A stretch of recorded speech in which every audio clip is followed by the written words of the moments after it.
morning, everybody. Welcome back to the show. I'm JJ, that's Deacon. We are your internet dads. We meet here Monday through Friday to drink coffee and look at the news and just see what's going on. All of the amazing stuff.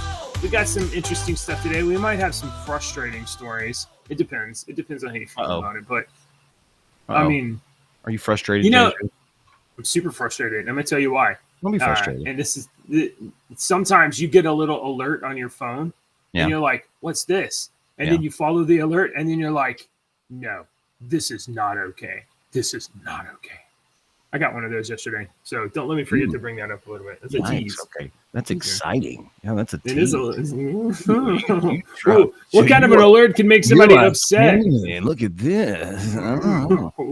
Very nice. Good morning, Deke. How are you? I'm excellent. Did I tell you my car broke down again? Yes. I did. Yeah, it turns out it was not the vacuum. So thank God for small blessings, right? It wasn't the vacuum hose. No, it's the engine leaking. The engine's leaking, and the I don't know, something to do with spark plugs and also the gasket, and it's not. That could be many things, and gaskets are hopefully easy. Some things are easy to replace, some things are not. Dude, I can't take an engine apart and put a plastic in there and then put it back. I can't do that. Spark plugs are one of those things, and we have been meaning to change Ashley's spark plugs for like 2 freaking months now. But it's one of those things that's easy to do, that you can see that. Yeah, that's easy. But they're very easy to do. But it's one of those things for your cars that, it's kind of like maintenance. You need to do that. Like you put new spark plugs in like 30 or 40,000 miles just as maintenance. They're not expensive. I did the spark plugs when we bought the car, and that was 80,000 miles ago. So. They need to be replaced. And the thing that the spark plug goes to, what is that thing called? Do you know what that thing is called? You know, like the spark plug connects to the thing, it actually shoots it off. Whatever that is, that's not good too. No, but that's the type of information that when I don't know, I want to look it up because I want to know. Like when my brother's working on a car, I'm there holding the flashlight going, what's that hose go to? Well, what's it do? Well, what's that thing do then? And he's cool because he's like, he loves explaining it. He's like, this does this, and it creates a spark, and this does this. But I'm like, man, that's cool. I wish I'd have paid attention to this instead of art class in high school. You know? I mean, well, definitely that's a skill set that pays off more later in life. Learning to draw a basket of fruit. Yeah, I'm good at shading an egg. I mean, I can put the light over here. Yeah, you can do 3D shading. You know, you have a little bit highlights. You know, you get a little bit. You can't do the shadow of the fruit completely even. You gotta lighten the shadow where it would highlight. Anyway, all right. Let's talk about the news. Hold on. Before I do that, you are moderated, and you are moderated, and Dave is having having USB issues. We're all having gremlin issues. There we go. No, that's good. Hi. Morning, gentlemen. That angle is a little bit better because you got like perspective in your office because you got so you got like 2-point perspective in there. Would you like to illustrate that? I would like to say that Dave wins the Best Dressed Award for today. You are very dapper. You're looking nice. Yeah, not for good reasons. Your beard, beard and the shirt and the tie all match very well. Hey, if you get just a shade lighter color shirt, it would kind of bleed. It would be one color. Yeah. If you just got a little darker. David the Gray. All right. You look nice, though. You look very nice. Thanks. So, guys, you are the plate spinner. Yes, you are. That's funny. Do you remember during the Republican National Convention for the first time in 100 years, the Teamsters showed up to the Republican National Convention and gave a speech. And Donald Trump and the Republicans did not put any restrictions on them. He said, you can say whatever you want. And O'Brien got up there and he laid fire into corporate greed and speaking for workers and, stuff like that. And it was kind of a big moment. It was kind of a big moment that Teamsters spoke at the Republican convention. Do you remember that? Yes, I do. Yeah. All right. And then he made the same offer to the Democratic convention. He said, "You let me show up, and we'll talk. If we don't have any restrictions on what I would say." And the Democrats did not agree to that. They did not agree to let him have carte blanche access to the microphone and say what he wanted. So the Teamsters did not speak at the Democratic convention. Mm-mm. Well, the Teamsters have now done a little bit of internal polling because for basically every presidential election, the Teamsters endorse one candidate or another, whichever one is better for the workers in their view. And since I've been an adult. What? Since I've been an adult. Yeah. And since you've been an adult, they have basically basically endorsed the Democratic representative in every election, at least since 1996. So since I've been an adult. Yeah. Oh yeah. That is since we've been an adult. Yeah. Oh yeah. Isn't that That's neat? pretty funny. Yeah. All right. I've been saving that all night. So the everybody has been waiting for O'Brien and the Teamsters to announce their endorsement, and for the first time since 1996, the Teamsters Union skips endorsement in a presidential race. Now, okay, so they didn't endorse. The thing is, the thing you don't say is almost as powerful as the things you do say. And when the Teamsters Union speaks at the Republican National Convention and doesn't speak at the DNC and then does not endorse the Democratic candidate, they also didn't endorse Trump, but they did not endorse Kamala Harris. That speaks some kinds of volumes. And that's some kind of volume. Well, we'll get to it. So Teamsters President Sean O'Brien said, neither major candidate was able to make serious commitments to our union to ensure the interests of the working people before big business. They sought commitments from both Trump and Harris not to interfere in critical union campaigns or core Teamster industries and to honor the members' rights to strike, but were unable to secure those pledges. So they had some things they wanted, and they did not get those from the candidates. So the candidates did not earn an endorsement. The Teamsters endorsed Biden during the 2020 election and has consistently supported Democratic nominees in basically since 1996. Now, this isn't all of the story, though, because it seems that the internal polling for, let's see, where did I have it? I have it here somewhere. The internal poll, some of the internal polling of the Teamsters Union for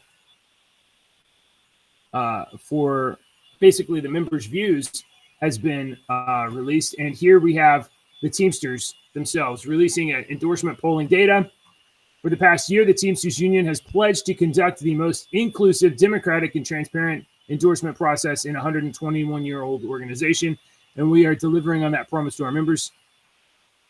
Our members are the union, and their voices and opinions must be at the forefront of everything the Teamsters do. Our final decision around a possible endorsement will not be made lightly, but you can be sure it will be driven directly by our diverse membership. And here we have some images. So, come on now.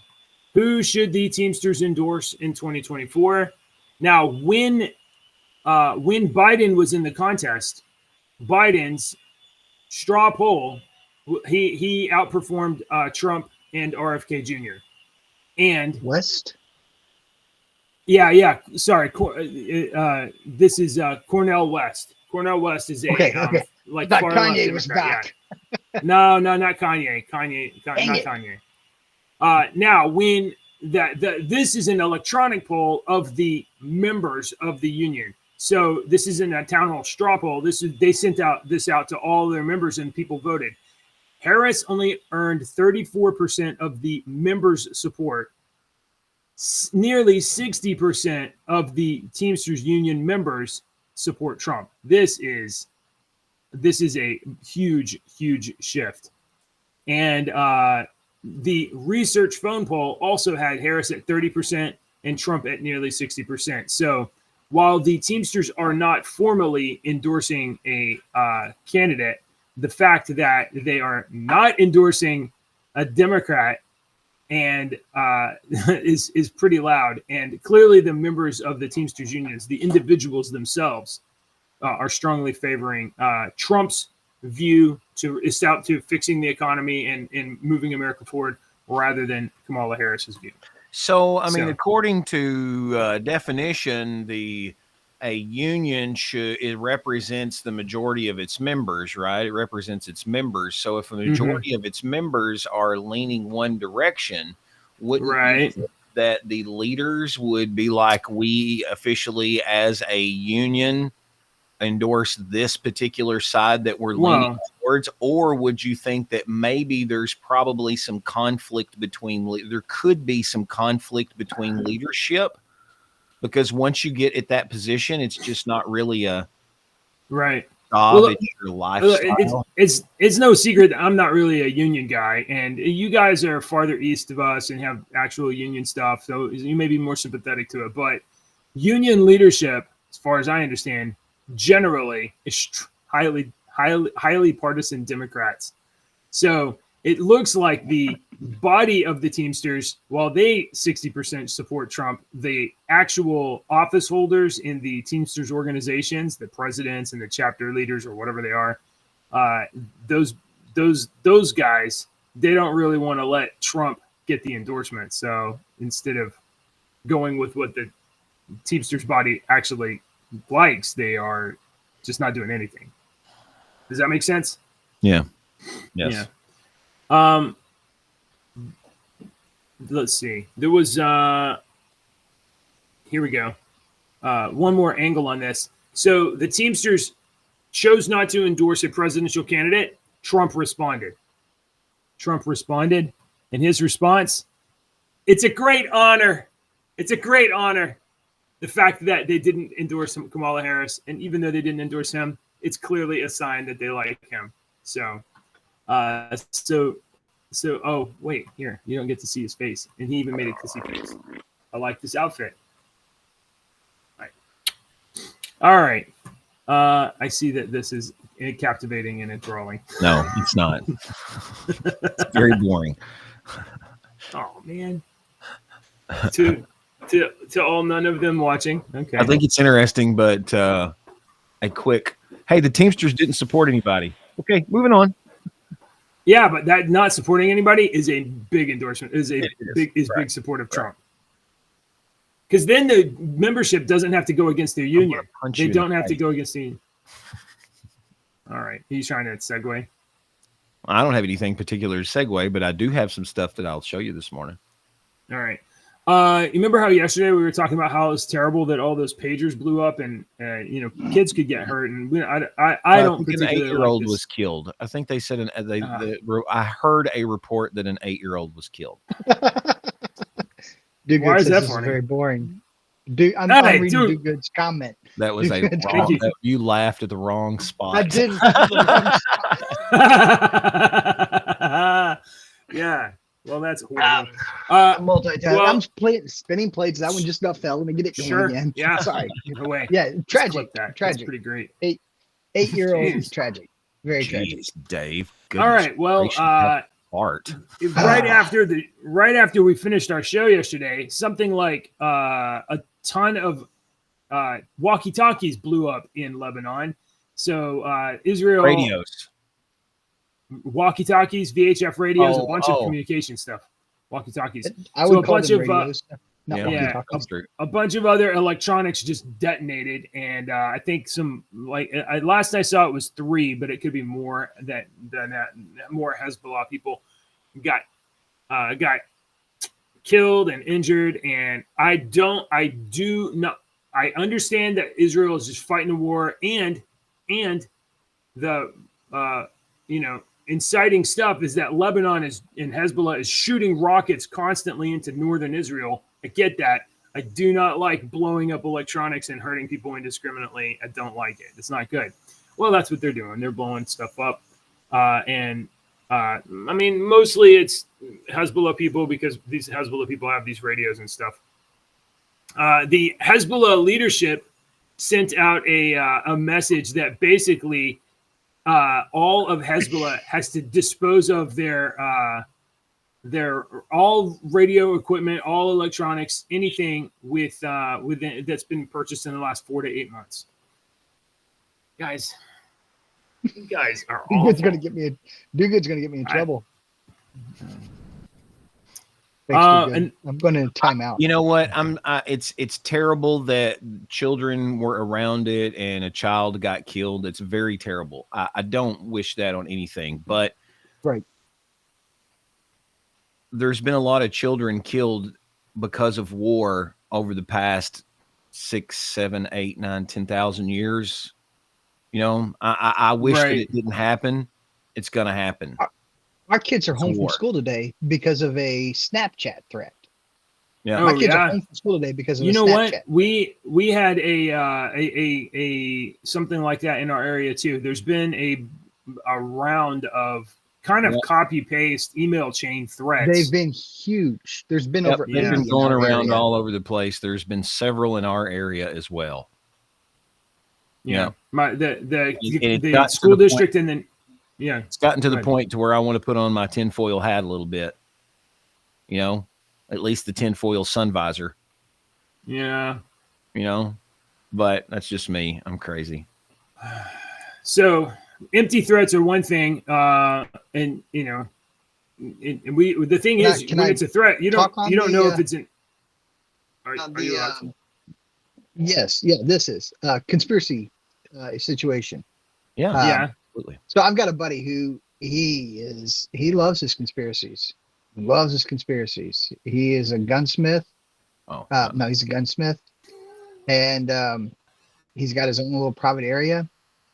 Allegedly, a plane, like one of those crop duster type planes, flew too close to his property, and he took a shot at it.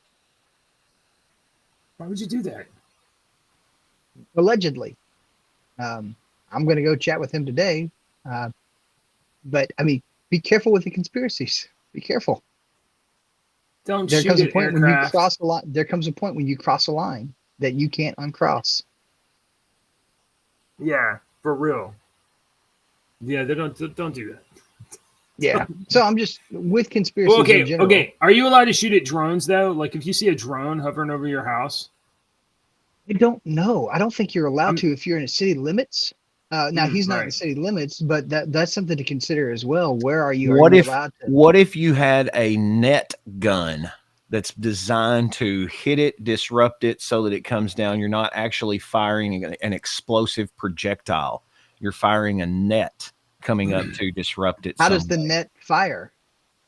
I don't know. We could figure out through a compacted. I mean, you could use compressed air.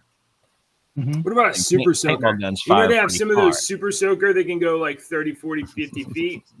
So like a super soaker. Mm-hmm. I don't know what the law is on that either. That's very interesting. But I mean, if a crop duster, if a small airplane, even if a freaking helicopter is hovering outside my house, the first thing that I'm not going to do is shoot at it. Right. I mean, I'm not a caveman. Ooh, throwing spears. I'm gonna be like, what the crap is this? What's he doing? Well, there's going to be more to the story.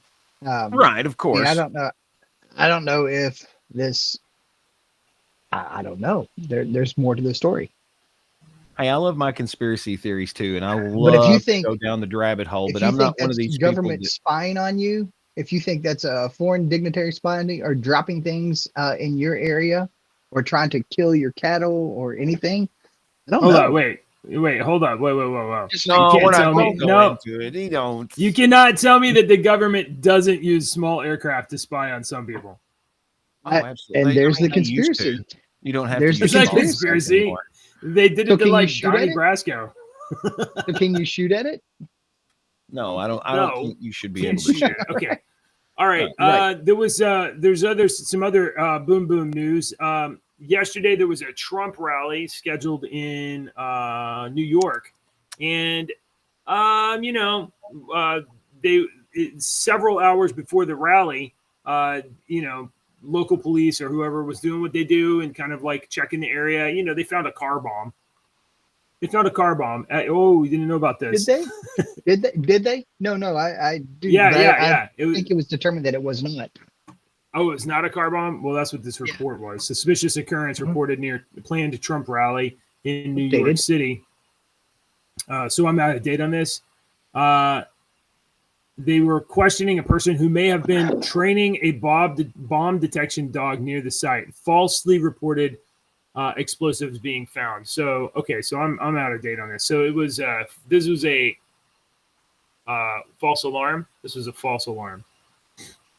I got one that I got one that is not a false alarm though that you may not have heard. Let me share it here for you and just let this pretty lady right here explain it for you. Supporters of former President Donald Trump that were allowed to sit behind his stage at his Tucson rally last week tell the News 4 Tucson investigators they left with mysterious injuries to their eyes. News 4 Tucson's chief investigative reporter Course Nylander is live outside the Tucson Music Hall downtown. Course, what are we learning about their situation? Yeah, well, Monica, this is where thousands of people came out to hear former President Donald Trump speak last week. There was a group of 48 people allowed to sit on stage behind Trump throughout the event. They were split into two groups on each side of the stage. One side seemed to walk away without any issues, but multiple people seated near each other on the other side tell me that they had to go to the emergency room after they left the event. Here tonight, for the first time, the Trump campaign is confirming that they're investigating this situation. No taxes on Social Security benefits for our seniors. More than 2,000 people filled up the Tucson Music Hall Thursday to hear Donald Trump's first speech in Tucson this campaign as Election Day nears. Some of his biggest supporters were allowed to sit behind him on stage. Supporters like Myra Rodriguez, a former director of Planned Parenthood with a notable shift to being pro-life. In 2016, she sat behind presidential candidate Hillary Clinton on stage at an event. Now she supports Donald Trump. Okay, I've got to talk here for just a second. This thing still got about 3 minutes. Do you want me to play it? Keep it going for a minute? Okay. Yeah, go ahead. I'll be right back. She enjoyed the rally, but once she left, everything changed. As soon as we left and I stepped outside, I started feeling like my eyes were burning. At first, she thought it might be allergies. She lives near Phoenix. By the time she got home, it was so bad she decided to go to the emergency room. The emergency room staff keeps saying, from the triage nurse to the PA, and are you sure you don't get spray anything? Your symptoms look like you were sprayed something. The News 4 Tucson investigators spoke to her the morning after the rally, Friday last week. That morning, she was nearly blind. I can't see anything. When I try to open my eyes, it's like a white cloud covered. It hurts. It hurts a lot to open my eyes. I have this cold cloth that I put on and I take off all the time. But this is horrible. She says the doctors weren't able to determine what exactly caused it. Her initial thought of allergies went out the window when she heard from several others seated next to her at the rally that also ended up seeking medical attention with the same symptoms. Kept getting worse and worse. My eyes started watering a lot. My nose started running. That's wild. Then I started feeling my face get really flushed, and then my neck felt like it was on fire. And it just progressed from there. This Tucson woman, who doesn't want to be identified, was seated in the same area behind Trump with her brother. Both walked away with eye injuries and sought medical attention. I was all focused on my eyes. I mean, my eyes were red like hell, I mean, it's like, it's just like unbearable. You just couldn't, I couldn't handle it. I just couldn't handle it. Whatever caused it seems to be isolated to the group seated on stage right. Former Congressional District 6 candidate Kathleen Wynne was seated on the opposite side of the stage and says she and everyone she knows seated near her walked away without any issues. We hope that there's no nefarious actors in this and that this is not a strategic hit for those that are supporting Donald Trump. Myra reported her injuries to the Trump campaign and says she was told it was being investigated. Myra feels it's crucial for people to be made aware of what happened and what could have caused her injuries. Obviously, what I would like is an investigation, right? That this does not get away with it. That's this is crazy. That's nuts. Crazy? So, I mean, okay. So, what's the what's the immediate thing you think? Like, oh, it's an attack, right? Laser pointer. You can't. There was multiple people. One laser pointer is not going to go to multiple people's eyes. How long is the thing?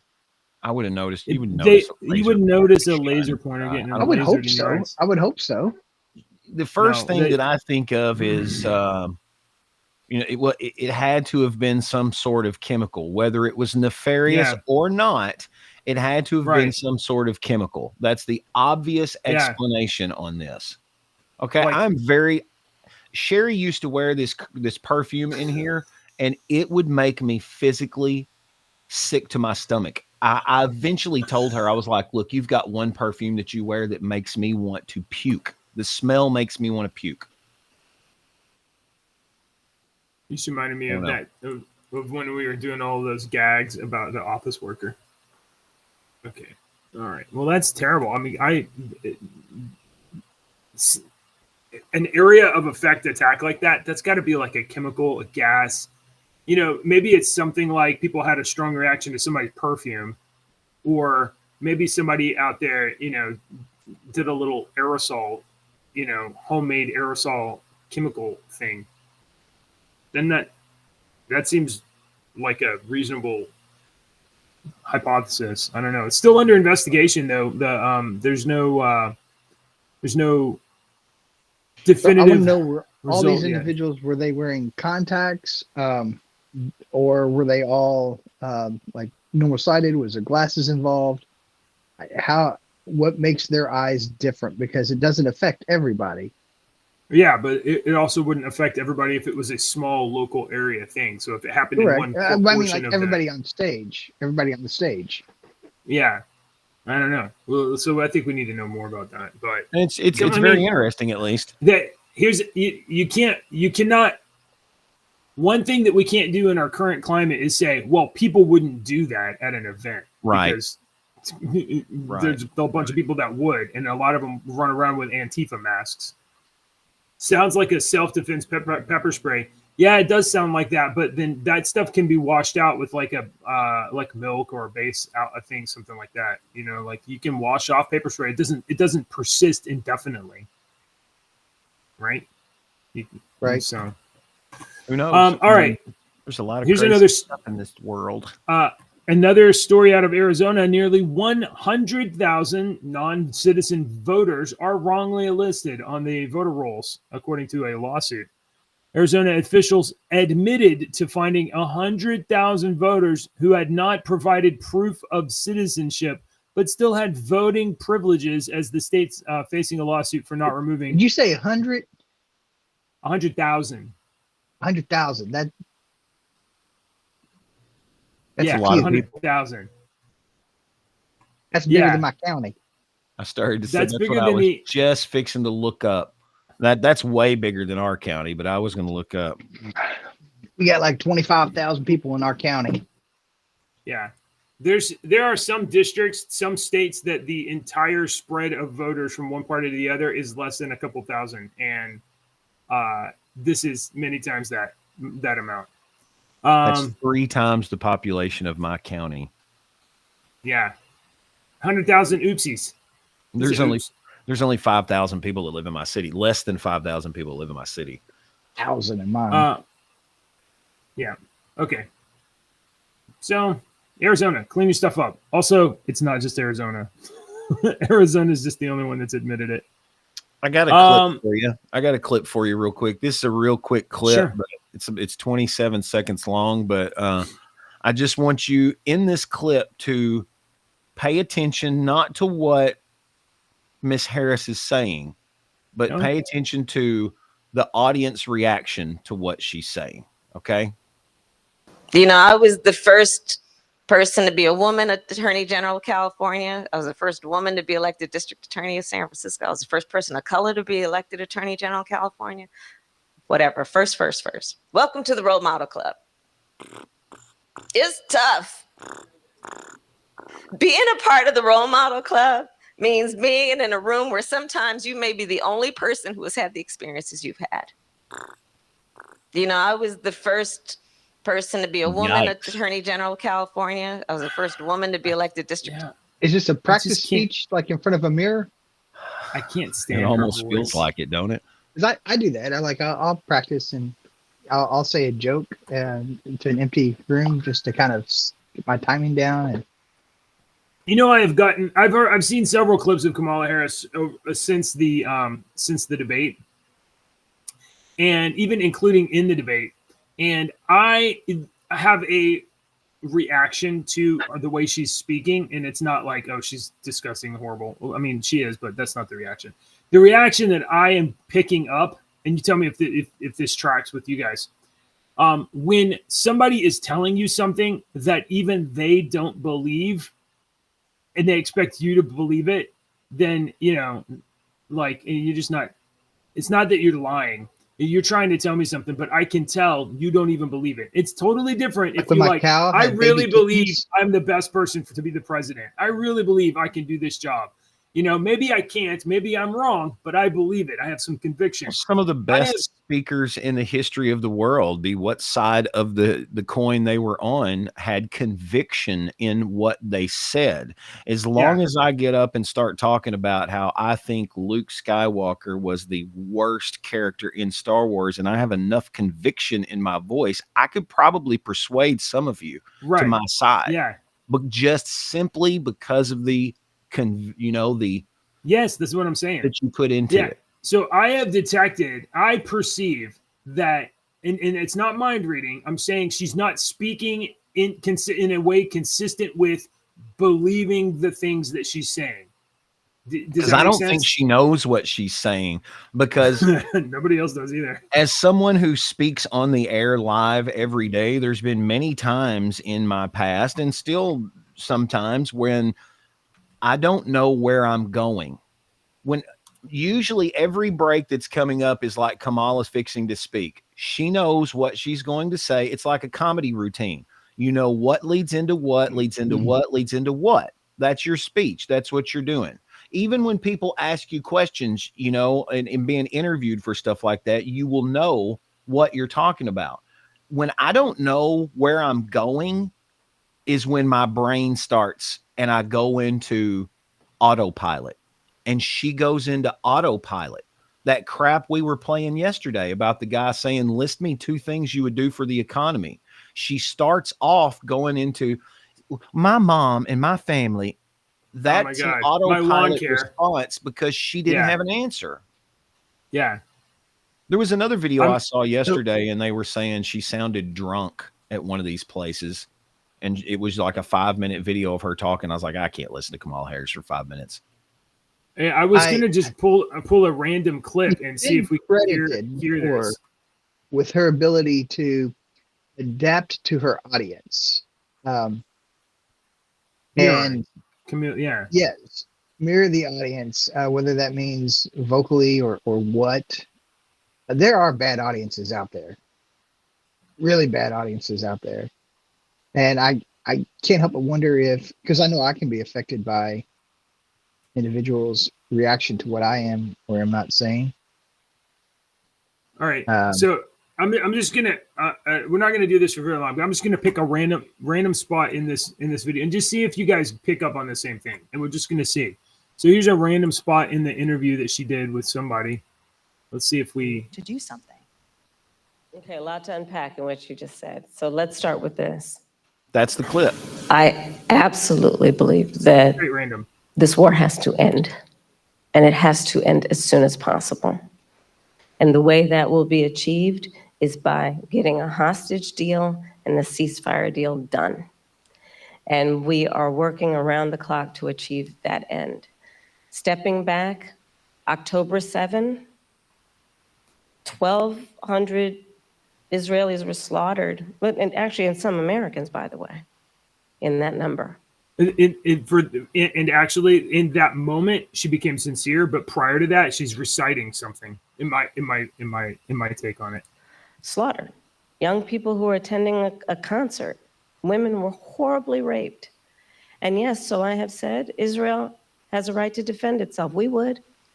But Madam Vice President, I think my ask is the difference between aggression and defense. No, but it's important to put it in context, which is what I'm doing, and I'll get to that. And so how it does. Yeah, okay. Shut up, bitch. I'm talking. Excuse me, I'm talking here.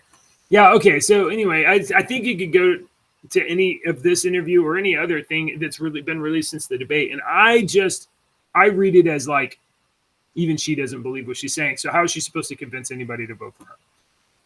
Okay. Let's talk about fun. All right. Okay. I'm supposed to remind you about Gremlins. Yes. Okay, let's do Gremlins. Yeah. No. I got a notification on my phone. There's a Gremlins 3 trailer. Right? And I saw just the notification. It was just text. It was from IMDb. Gremlins 3 trailer dropped. And I thought, oh my God, did they make a Gremlins 3 movie? And then I thought, they better do it with real puppets. I don't want to see any AI. I don't want to see any CGI, none of that. If you're going to do a Gremlins movie, you better do it with real Gremlin puppets. Right? No, Am I right about this? No. Gremlins 2 was terrible. There does not need to be a Gremlins 3. Gremlins 1 but if you're going to do a Gremlins, are not very good. No, most Gremlins 2 was absolutely horrific. Yeah, it was. Bad. But if you're gonna make a Gremlins movie, you better do it with puppets, right? Right. I would agree because I love the Jim Henson Company. That's always been my dream job, to be a professional puppeteer. That would be my dream job over radio. Really? Yes, I've been asked that question many times. What's your dream job? And my dream job would be to work for the Jim Henson Company, to be a puppeteer. I've even practiced the freaking. You don't move your top, you move your bottom. And keep your hand down. You gotta. I've made a puppet once. Fred, he had pink fuzzy. Nope, we don't. Nope. I don't care if people judge me or not. I think it's cool. I think they have cool. Well, I'm trying to tell you that there is a Gremlins 3 trailer, but it looks like it's disappeared from IMDb, which is no way that's possible because I watched some of it. Okay, let me try this. Why don't you go to Google or your search engine of choice? No. Or I got it. No. Whatever you're running these days. Are you sure you've got it? Because it's gone. There is some things called Gremlins 3, but there is. It's gone. Wow, isn't that interesting? No bueno. Here, the Wild Batch. This is from Max 1 day ago. Yeah. Yes, I've got it. It's disappeared from IMDb. Do you have the trailer? Well, here, if I got permission, then I will share. Gremlins Wild Batch, share. You can see it, right? We won't get copyright struck for that. You can see it, right? Is it on the screen for y'all? Yep. Okay, all right. What is going on, Gizmo? You can hear? We're not mad. We're just concerned that you might be going bad. America is our species' chance for a new beginning. Nobody wants we this. have to stop them before they usher in the end of the world.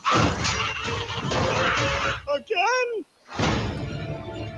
Welcome to San Francisco. Whoa. Stick with me, kids. You okay? I've been having these dreams about my mom. Find me in America. I sound crazy. Prophetic dreams are probably the least crazy thing we've come across in a long time. Oh my God! We have to figure out what's going on here. That means running towards the scary stuff. All right. The fear. Let me watch it. Oh, okay. Right. Okay, he's watching. He's watching. He's watching. I'll watch it. Well, what is your reaction to that? I want to know why you hate it so much off the bat. I'm just curious. This is all around us. We're not going to abandon Gizmo. Nothing is more important than family. Hurry! Do we have what it takes? I don't know. I've only been in America a week.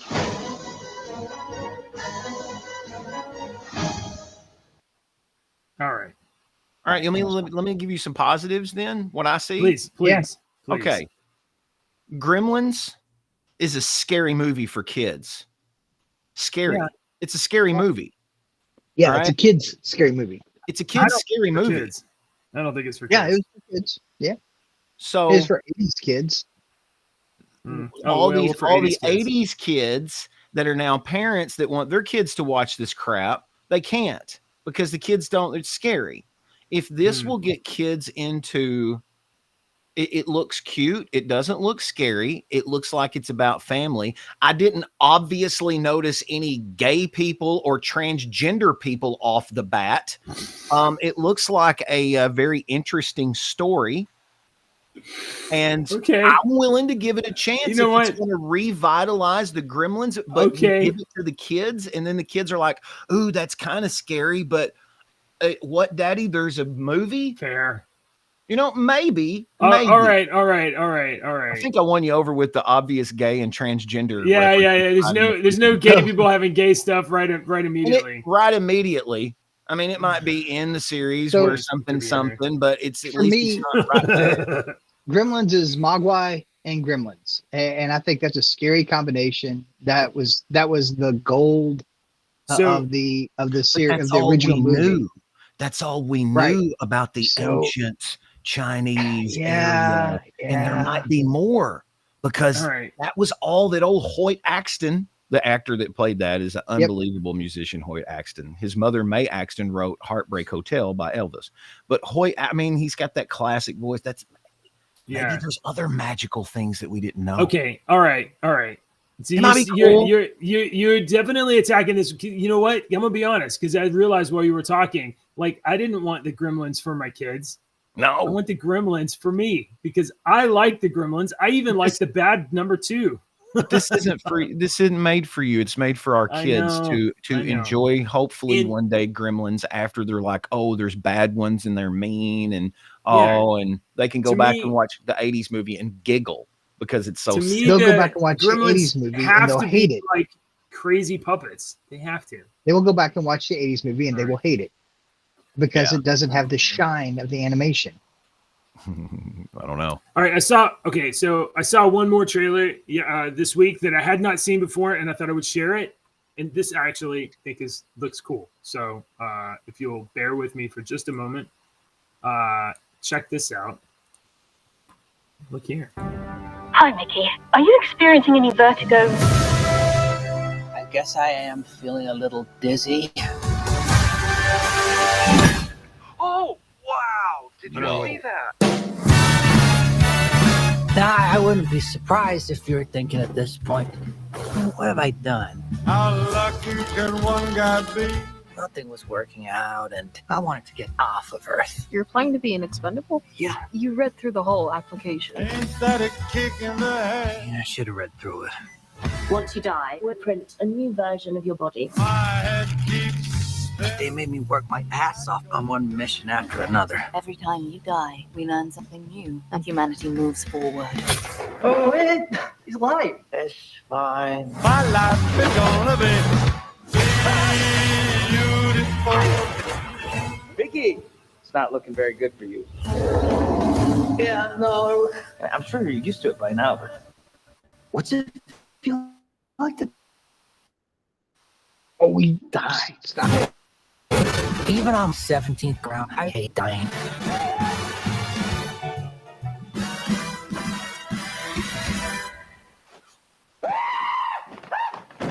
Why aren't you dead? Multiples. In the case of multiples, it's just like we exterminate every individual. Tell me quick.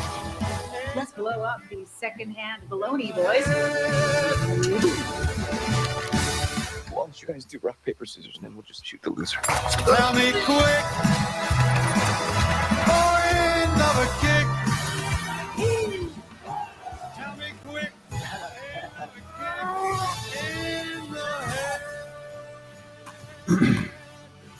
Looks interesting. Yeah, I'm liking this. Yeah. Okay. So Mark Ruffalo's a moron. I don't like. Yeah, him. he sucks. But it looks like it's at least a new idea, even if it's a take on some other ideas or whatever. But it looks at least like original. And that skinny dude not is original. Batman. It reminded me of. It immediately reminded me of.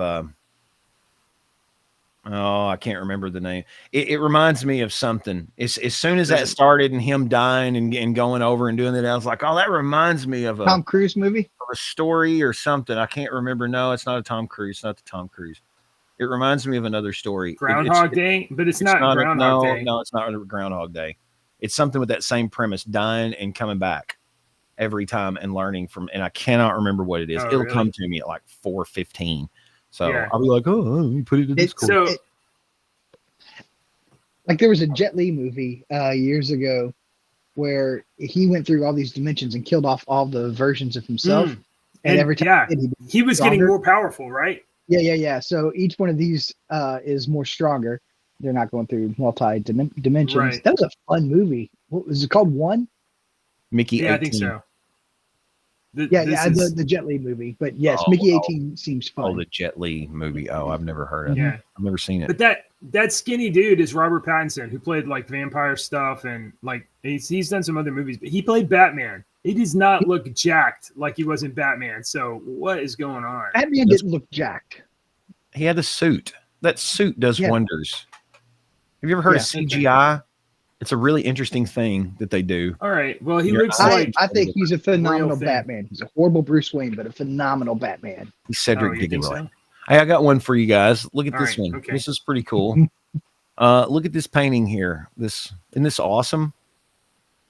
Very detailed. An 11-year-old boy found that in a dump, and it turned out to be a 500-year-old Renaissance print. So this is for our buddy Dogood, Albrecht Dürer. I don't know if I'm saying that right. A famed German Renaissance artist. Till now, his work has only been in like museums. But this boy, when he was 11 years old, he had an eye for stuff like this, and he was out at the dump one day, and he says this old lady came up and she was dumping out some stuff, and he saw it and said, "Can I have it?" And she gave it to him, and he put it in his cupboard, and it sat there for like 13 years. So now that he's like 24 or 25, he got it out and he's like, I wonder if this is worth anything. Yeah, it's worth something. They think it's going to fetch over $26,000. It's a incredibly detailed copper plated, it was made from a copper plated engraving that they did back in the day. And it's an original. Wow. Cool. That is pretty crazy. Yeah, the person said when he sent it to the rare book place, he says, I opened the package, removed the bubble wrap, and staggered back in awe. My hands were shaking as I held it up to the light. The laid paper was absolutely right for the period. The quality of the engraving was exceptional beyond works. I knew the only one person could have produced something like this. It had to be Dürer himself. The woodcut engraving is called Night, Death, and the Devil, and it was done in 1513. Wow. I mean, it honestly looks really cool. And I can't even imagine the process and how detailed it has to be able to make an 11-year-old wanting this.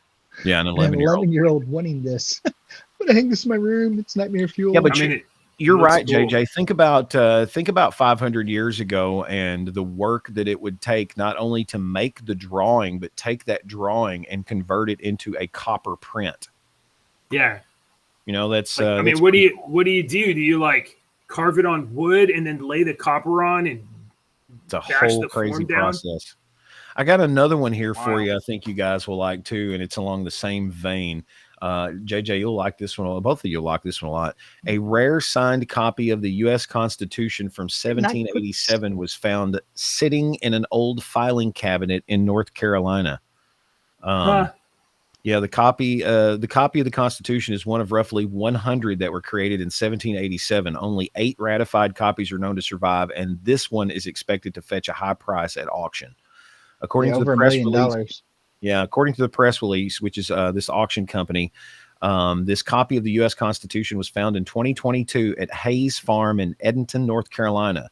The farm once belonged to Samuel Johnston, the governor of North Carolina between 1787 and 1789, and has been the site of exciting discoveries in the past. In 1983, a copy of the Declaration of Independence was found on the property, but somehow the copy of Constitution went overlooked. 2002, the estate's longtime owners were cleaning the property ahead of its transformation into a public historical site when they found the copy of the Constitution in an old filing cabinet. Wow. That filing cabinet. Yeah. That's amazing. And how apropos, because like we are living in a time right now where the federal government is overlooking the Constitution. The last time a similar document was put up for auction was 1891, and it sold for $400. This time, however, the bids will start at $1 million, and the document is expected to sell for much more. How did the copy get into the filing cabinet? Let's see.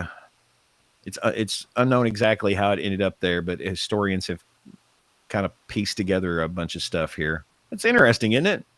Yeah, that is real interesting. But I can see how it could happen Hey, look because through my filing cabinet later today. that document would have been probably in a stack of other documents, and that whole stack would have been grabbed at once and get them off the desk and put them in a. That's how that kind of stuff happens. It gets mixed in and forgotten. All right. Excellent show. Pretty good. Guys, we end the show every single day with a hilarious joke or one like this. It's been months since I bought the book, How to Scam People Online, and it still hasn't turned up. You haven't got the book yet? You can go check your mailbox. That was actually pretty good. All right. My dad joke today is the longest dad joke I've told, but this was a good one. Okay. An old man was lying on his deathbed. With only hours to live, he suddenly smelled chocolate chip cookies wafting up from the kitchen. All right. Driven on by his favorite smell in the world, he somehow managed to pull himself out of bed, across the floor to the stairs, and slowly down the stairs to the kitchen. There, the old man's wife was baking chocolate chip cookies. With his last bit of energy, mustering everything he had left, he reached for a cookie, only to get his hand slapped. His wife said, "These are for the funeral." Oh my God, that's awful. That's terrible. Oh, mine's not going to be very good then. Okay. I have this joke. It's a little long. It's about this old man who's on his deathbed. No. Why was the broom late for work? I don't know. I don't know why. It overswept. Oh my God. Well, thanks for watching, folks. We'll be back tomorrow. That's what you get. Politicians and talking heads lying left and right. You can help us bring facts into the light. Don't let your